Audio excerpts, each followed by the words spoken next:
L'arrestation de Balthazar Ibang, ancien responsable, par la police guinéenne alors qu'il tentait de fuir, ainsi que son limogeage de ses fonctions, soulève plusieurs questions et offre une occasion d'analyser cette situation sous plusieurs angles, politiques, judiciaires, diplomatiques et socio-économiques.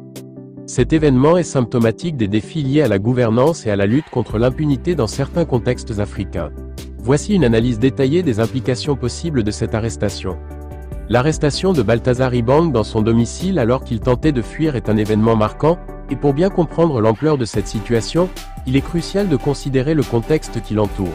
Sans plus d'informations précises sur les fonctions qu'il occupait et les raisons de son limogeage, il est possible de faire certaines hypothèses basées sur les dynamiques institutionnelles et politiques. Si Ibang occupait un poste de responsabilité stratégique, par exemple, dans les domaines de l'administration publique, des finances ou des institutions de sécurité, son limogeage et sa tentative de fuite pourraient être le signe de graves manquements ou d'accusations portées contre lui.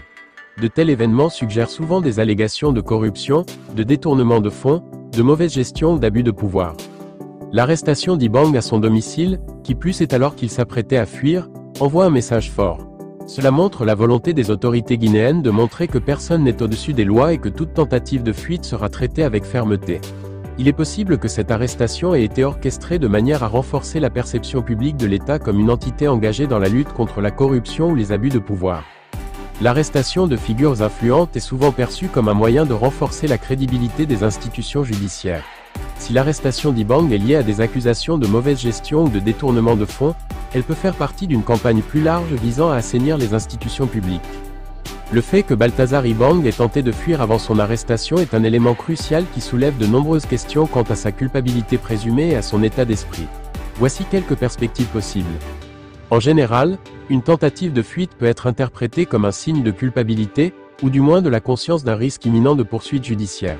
Cela pourrait signifier qu'Ibang était conscient de l'ampleur des accusations portées contre lui, qu'il soit coupable ou non.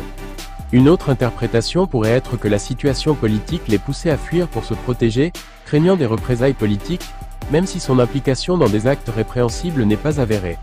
Dans certains contextes, les changements politiques ou les purges peuvent entraîner des persécutions politiques, même en l'absence de preuves suffisantes.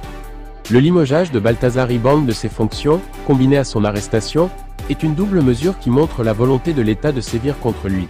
Cela peut refléter plusieurs dynamiques.